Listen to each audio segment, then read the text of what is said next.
Hello friends, welcome to our channel. இன்னைக்கு வந்து நம்ம என்ன ரெசிபி பார்க்க போறோம்னா, குக் வித் கோமாளியில சுஜிதா அவங்க பண்ண கும்பகோணம் கடப்பா பொடி இட்லி, அதுக்கப்புறமா அதுலயே பட்டர் இட்லி, இது ரெண்டும் வந்து தட்டி இட்லி ஸ்டைல்ல பண்ண போறோம். இதுதான் வந்து நீங்க ஃபர்ஸ்ட் டைம் நம்ம வீடியோ பாக்குறீங்கன்னா மறக்காம கீழே இருக்கிற red colour subscribe button click பண்ணிட்டு அது பக்கத்துல இருக்கிற பெல் ஐக்கானையும் கிளிக் பண்ணிக்கோங்க. அப்பதான் நான் வீடியோஸ் அப்லோட் பண்ணது உங்களுக்கு நோட்டிபிகேஷன் வரும். வாங்க இப்ப நம்ம வீடியோக்குள்ள போலாம். இப்போ ஃபர்ஸ்ட் நம்ம கும்பகோணம் கடப்பா எப்படி பண்றதுன்னு பார்க்கலாம்.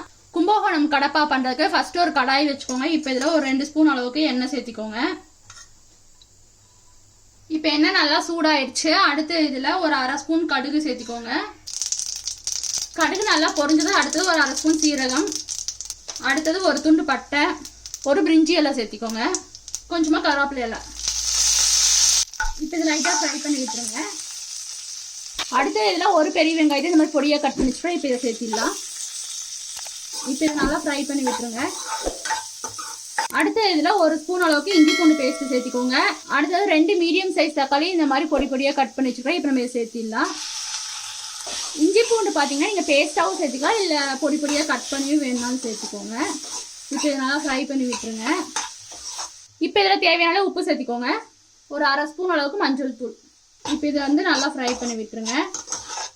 அடுத்தது பார்த்தீங்கன்னா இப்போ இதெல்லாம் லைட்டாக தண்ணி சேர்த்துக்கோங்க. இந்த மசாலா வேகட்டும். இப்போ இதை கலக்கி விட்டுருங்க. மசாலா ரெடி ஆகட்டும். அதுக்குள்ள நம்ம வந்து ஒரு பேஸ்ட் ரெடி பண்ணி எடுத்துக்கலாம். அதுக்கு ஒரு மிக்ஸி ஜார் எடுத்துக்கோங்க. இப்போ இதில் ஒரு கை அளவுக்கு தேங்காய் சேர்த்திக்கோங்க. அடுத்தது ஒரு கை அளவுக்கு பொட்டுக்கடலை. அடுத்தது பச்சை மிளகாய் சேர்த்திக்கோங்க. பச்சை மிளகா தான் வந்து இது காரம் கொடுக்க போது. நம்ம வேற எந்த ஒரு மிளகா பொடியோ அந்த மாதிரி வந்து நம்ம எதுவுமே சேர்த்தலை. அதனால நான் வந்து 4 பச்சை மிளகா எடுத்துருக்கேன். நீங்கள் 3லேருந்து 4 பச்சை மிளகா வரைக்கும் எடுத்துக்கோங்க. இப்போ இதில் கொஞ்சமாக தண்ணி சேர்த்தி நல்லா இதை அரைச்சி எடுத்துக்கோங்க. நெக்ஸ்ட் பார்த்தீங்கன்னா இப்போ இதில் ஒரு ஸ்பூன் சோம்பு, அரை ஸ்பூன் கசகசா, இது ரெண்டும் வந்து நீங்கள் முன்னாடி வேணாலும் போட்டு அரைச்சி எடுத்துக்கோங்க. இப்போ பார்த்தீங்கன்னா தக்காளி வெங்காயம் ஓரளவுக்கு வெந்துருச்சு. அடுத்தது பார்த்தீங்கன்னா உருளைக்கிழங்க வேக வச்சு இந்த மாதிரி மசிச்சு எடுத்து வச்சுட்டு இப்போ நம்ம இதை சேர்த்திடலாம். அடுத்தது அரைச்சி வச்சிருக்கோட பேஸ்ட்டு இப்போ இதை சேர்த்திடலாம். இப்போ இது எல்லாத்தையும் நல்லா கிளறி விட்டுருங்க. அடுத்தது மிக்ஸி ஜாரை வாஷ் பண்ணி அதில் இருக்க தண்ணி சேர்த்திக்கோங்க. அது போக இன்னும் கொஞ்சம் தண்ணி சேர்த்திக்கோங்க. கொஞ்சம் பார்த்தீங்கன்னா தண்ணியாட்ட கன்சிஸ்டன்சி வர வரைக்கும் ஊற்றிக்கோங்க. ஃபஸ்ட்டு இதை நல்லா மிக்ஸ் பண்ணி விட்டுறலாம். இன்னுமே கொஞ்சம் தண்ணி சேர்த்திக்கோங்க. இப்போ இதை நல்லா மிக்ஸ் பண்ணி விட்டுருங்க. இப்போ இதை மூடி வச்சுருங்க. ஒரு 5 நிமிஷம் வந்து நல்லா அது கொதிக்கட்டும். இப்போ பார்த்தீங்கன்னா இது வந்து நல்லா கொதிச்சிருச்சு. அடுத்தது பார்த்தீங்கன்னா ஒரு 1/4 கப்பு அந்த அளவுக்கு பாசி பருப்பு வேக வச்சு எடுத்து வச்சுருக்கேன். இப்போ நம்ம இதை சேர்த்திடலாம். நல்லா மசிச்சுட்டு சேர்த்திக்கோங்க. இப்போ இதை நல்லா கலக்கி விட்டுருங்க.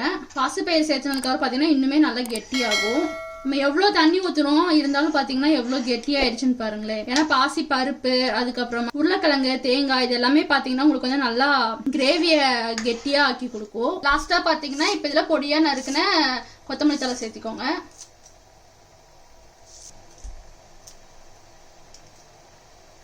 இப்போ இதை நல்லா மிக்ஸ் பண்ணி விட்டுருங்க. அவ்வளோதான், கும்பகோணம் கடப்பா ரெடி ஆயிடுச்சு. அடுத்தது நம்ம இட்லிக்கு தண்ணி வச்சிருக்கோம் இன்னொரு பக்கமா. இப்போ இதை நம்ம இறக்கிடலாம். தட்டி இட்லி ஊற்றுறதுக்கு பார்த்தீங்கன்னா என்கிட்ட அந்த பிளேட் இல்லை, அந்த பிளேட் செட்டு இருக்குல்ல அதுவும் இல்லை, அது மாதிரி ஊற்றி வைக்கிறதுக்கு எந்த ஒரு பிளேட்டுமே இல்லை என்கிட்ட அந்த தட்டி இட்லி பண்ணுறது ஷேப்புக்கு. அதனால நான் என்ன பண்ணியிருக்கேன்னா பேக்கிங் ட்ரே இருக்குல்ல அது எடுத்திருக்கேன். நம்ம இப்போ இதுலேயே ஊற்றிடலாம். பேக்கிங் ட்ரே இருக்குல்ல அதில் பேக்கிங் ஷீட் போட்டிருக்கேன். ஷீட் போடாமல் பண்ணோம்னா வரமாட்டேங்குது. ஸோ ஷீட் போட்டிருக்கேன். 1/4 அளவு மட்டும் ஊற்றிக்கோங்க. அப்போ தான் வெந்து வரும்போது கரெக்டாக இருக்கும். இப்போ இதை மூடி வச்சிடலாம்.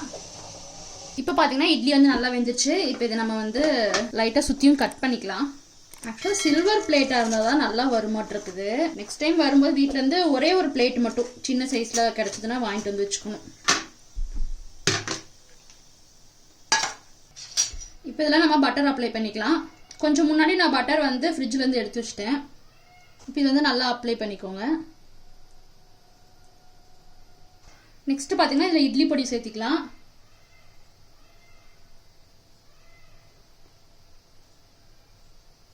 இட்லி பொடி அப்ளை பண்ணதுக்கு அப்புறமா இதில் கொஞ்சமாக கொத்தமல்லி எல்லாம் கார்னிஷிங்காக வச்சுக்கோங்க. அவ்வளோதான். பார்த்தீங்கன்னா குக் வித் கோமாளியில் சுஜிதா அவங்க பண்ண கும்பகோணம் கடப்பா, அதுக்கப்புறமா பட்டர் தட்டு இட்லி, அதுலேயே வந்து பொடி இட்லி பண்ணியிருந்தாங்க. அவ்வளோதான். இதோட இந்த வீடியோ முடிஞ்சு. உங்களுக்கு இந்த வீடியோ பிடிச்சிருக்குன்னு நினைக்கிறேன். பிடிச்சிருந்தா ஒரு லைக் போடுங்க. நம்ம மறுபடியும் அடுத்த வீடியோவில் பார்க்கலாம்.